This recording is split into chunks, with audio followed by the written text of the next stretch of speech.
Hello everyone. Welcome to Asian Network of Ace Queer Activists Annual Symposium 2021. I will be presenting Asexuality in the Philippines on behalf of Asexual Support Philippines. My name is Ria Faustino and I am an asexual from the Philippines.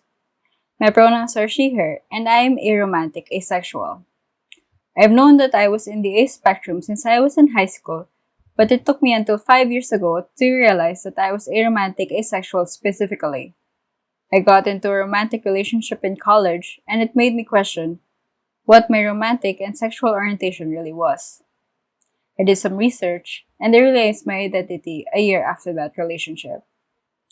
Speaking as ambassador for the Asian Network of Ace Queer Activists, I was excited to become a part of an organization for asexual activists from different Asian countries.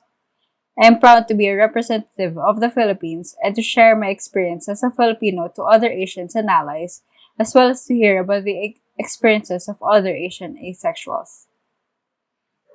Today, these are the topics that I will be talking about in regards to the Philippine situation for asexual people: medical knowledge, relationships, education and public awareness, religion, and politics.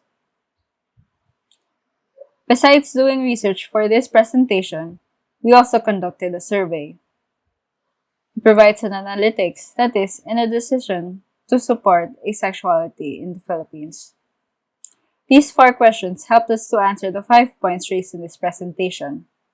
What is it all about? Why did it happen? What happens next? And what to do? For the survey, we managed to gather 31 respondents to answer. The size is enough to generalize the Asexual Support Philippines, but not that of the entire Philippine population. It only goes to show how we have to push for more asexual representation in the country. A majority of respondents are asexual, but there are those who identify as other orientations in the spectrum. Besides this, we also come from a diverse set of romantic attractions.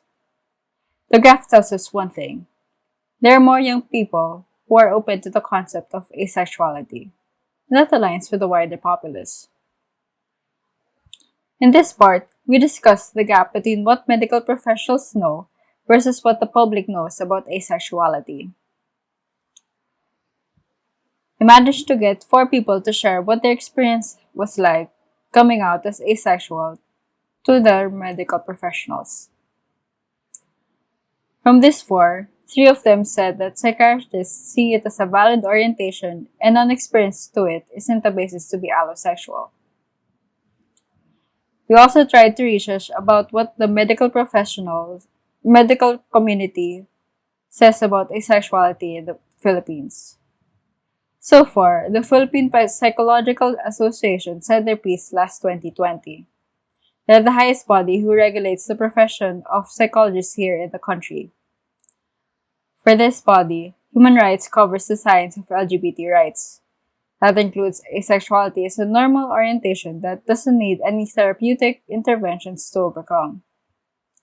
There's been no explicit mention of the term asexuality in the position paper, although it's well understood that they are included. It's hard to come up with the research studies that narrows down to asexuality. From what we see here, there's more to unpack when it comes to asexuality in medicine and strictly to the Filipinos. In this next part, we have gathered information about asexuals looking for or not looking for devoted relationships. From a total of 31 respondents, 9 stated that they are looking for a devoted relationship with someone or are in one. 6 stated that they are not looking, while 17 are unsure if they want a relationship. Most of them are looking for a queer platonic relationship. Forming a family from a marriage between a man and a woman is the norm in the Philippines.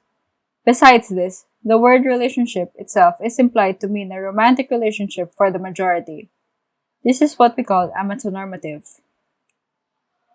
The way of relationships in the Philippines comes from the lens of a man. The guy steps in and asks for approval from the family to court and marry a woman and start a family with her. In short, patriarchy and amatonormativity exist in the country. According to one of our respondents, sometimes I feel pressured to find a partner because all my siblings have one. My friends either have one or are looking for one. My siblings don't know I'm ace while my friends know. Sometimes I feel like I have to be like them. I have to be looking for a partner like everyone else. But I don't really act on that pressure. Except for this one time I agreed to a relationship with a guy before I found out I was ace. I'm contented with just having friends. In this next part, we asked our respondents if they believe that there's compulsory sexuality in our local media and arts.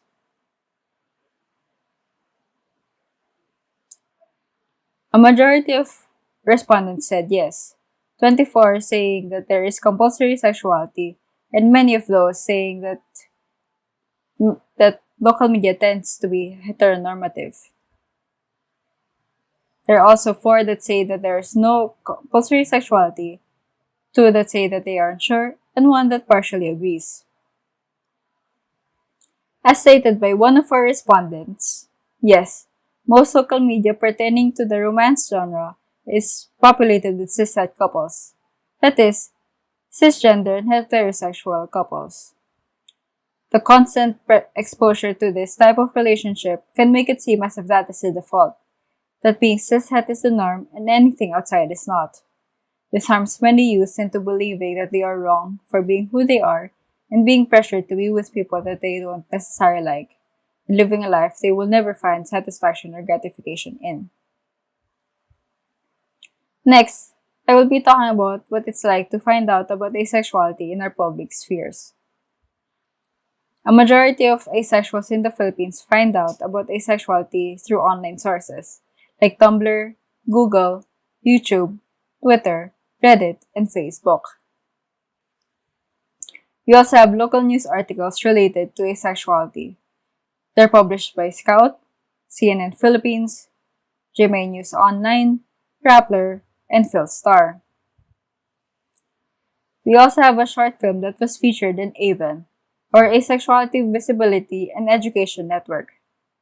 Balangingi, or Nosebleed, is a Kampangan short film by Jason Paul Laksamana, or Sisigman on YouTube. There are also asexuals that found out about asexuality through social circles, like their friends, classmates, and in their school setting. A quote from one of our respondents goes, "We barely have any media representation, and even some LGBTQIA+ organizations rarely talk about the A spectrum. A critical lack of research is also evident that there is not enough A-spectrum awareness here. To sum it up, we have much more to do to represent the marginalized sectors of the Philippines when it comes to asexuality, may it be in the four walls of a classroom or in the streets." Next, I will be talking about the religious perspectives on asexuality in our country. This chart shows the different religions of people in the Philippines. 4% are Muslim, 81% are Christians, 9% are Protestants, and 1% come from other religions. Of all religious points, the pre-colonial period gave insights on how the Filipinos of the past embraced fluid gender roles. In fact, a babaylan is an important person in a barangay, or a community, so to speak. Babaylan are Filipino shamans, and many believe that they are the first documented asexuals during the pre-colonial period.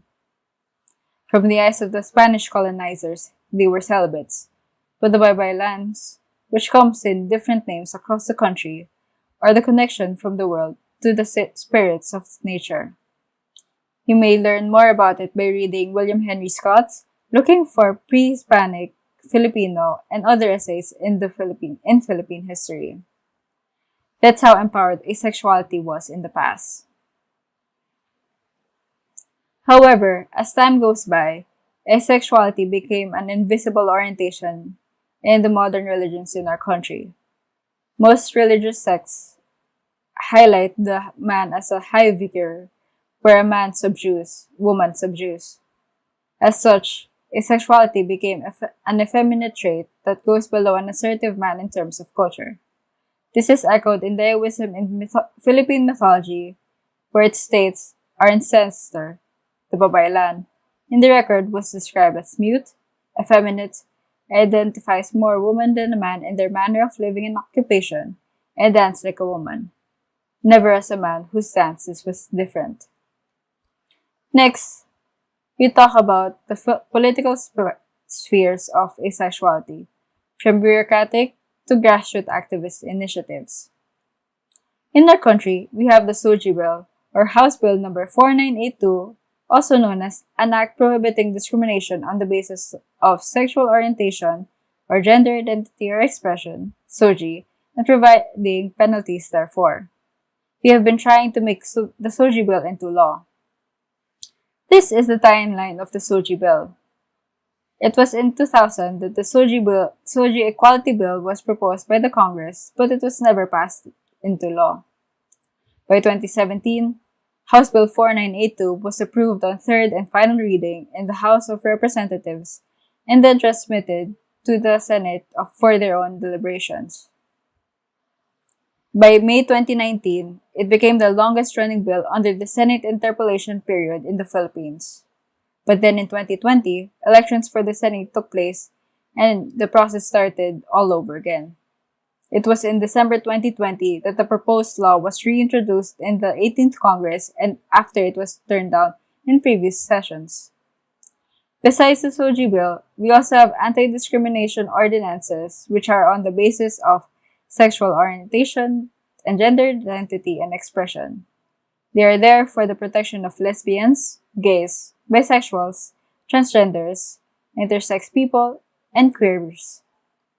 These ordinances are enacted in local cities, like in Quezon City, where they have the Gender Fair Ordinance, Gender Development Code, and Pride Council. There's also in Mandaluyong City the Ordinance 698 6-2018, and in Manila, we have the Ordinance number 8695 or the Manila LGBTQI Protection Ordinance of 2020. In addition to this, the use of social media helped to further decentralize the fight to grassroots activism. We have local asexual communities in Facebook like Asexual Philippines and Asexual Support Philippines. Asexual Support Philippines is not only a Facebook page that shares articles and events, it is also an active community that hosts multiple activities for its members. Such activities include a roundtable discussion, watch parties of LGBTQIA+ stories, a book club for asexual books, and trivia games about asexuality. It has allowed asexual people to connect with others like them and to learn more about each other and themselves. It has even allowed the study to be conducted within the members of the group, and other Filipino asexuals. This study, titled The Filipino Asexuality, Perceiving Intersectionality and the People of Color Self-Identification and Sexual Orientation, looks into the ways asexuality interacts with the Filipinos' personal experiences with identity and society. This study has a section that proves the importance of such communities as Asexual Support Philippines.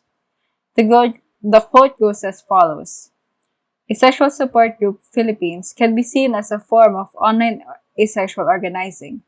Online asexual organizing is a form of activism operating to construct visibility, identity, community, and resistances amid compulsory sexuality. To end this presentation, we would like everyone to join our cause. We go beyond asexuality as we join with the wider sectors of society. As asexuals, it is our identity. And with that, we support not only the liberation of the Filipino people from its oppressions, but also to the wider social crisis everyone experiences. We are proud Filipino. We are proud asexuals. Thank you for joining me in this presentation.